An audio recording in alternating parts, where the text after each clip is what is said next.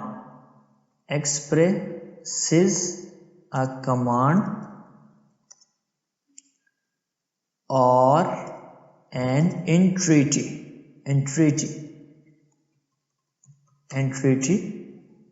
is called an imperative sentence.